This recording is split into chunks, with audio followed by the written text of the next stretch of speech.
When we first started, people would say, just send me a load of cow manure. That's how it began. And so, even though we were composting, we kind of let people get away with that for a while. And then we started teasing them and say, if you really want cow manure, we'll ship you cow manure, but that's not what you really want. And then the customers started becoming a little more educated about moisture content and salt content and all those parameters that we now test for. Organics was founded back in 2001. About the last 10 or so years, we've been focused primarily on Eastern Washington dairies.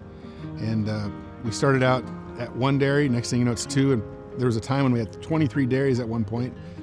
The compost market for us is broad. We actually have two kind of segments of market. The first segment is landscape supply.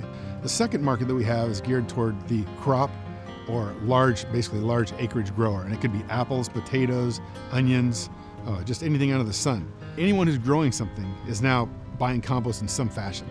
Yeah, my name's James Matthews, and my role here is senior agronomist. CSS Farms has been, at least in this location, for 3 years. And we're primarily a potato company. Conventional fertilizers, especially phosphorus, a lot of them will tie up with calcium, or they're just not available to where the roots are actively growing, especially later in the season. We can put down, pre-plant phos or starter bands, but it seems like over time, mid-season, those kind of get depleted. Compost seems to help keep that phos available throughout the whole season, and the plants are healthier for it. We see, better soil health. And in our sandier soils, it really helps with our water holding capacity. In fact, we'll do variable rate compost, especially on sandy fields, so that sandy areas get more compost and can help with that water holding capacity.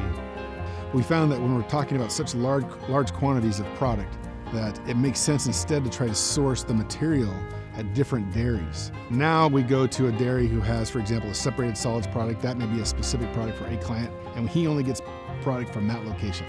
Another client says, I only want nitrogen that's at 1.4%. There's only 2 dairies that we can go to that have that kind of nitrogen content. So over the course of time, we've kind of started plugging in clients to different dairies based on what their needs or requirements are. In my professional career, where I really got started and converted to using a lot of compost, was actually in Colorado, where we had a lot of dairies and feedlots really close to our potato fields. And some of the landowners there where we rented land from, they were using a lot of compost, and we just started using it. And we saw a lot of benefits from nutrient availability.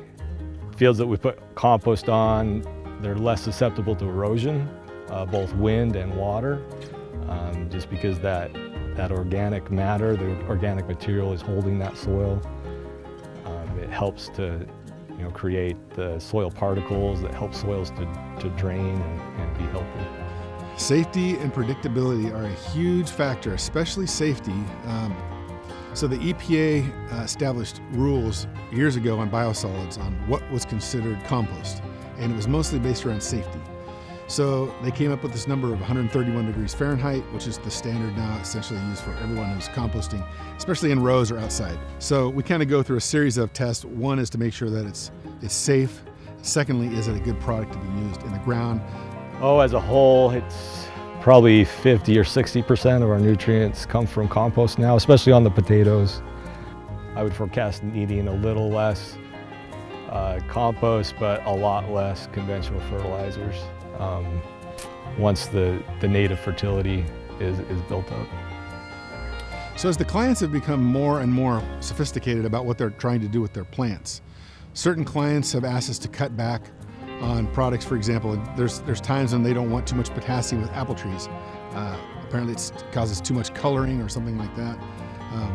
Other customers will say things like, we're mostly interested in water holding capacity, or we're curious about your ash content because we only need so much ash content per acre in this product that we're applying. So it's a broad spectrum.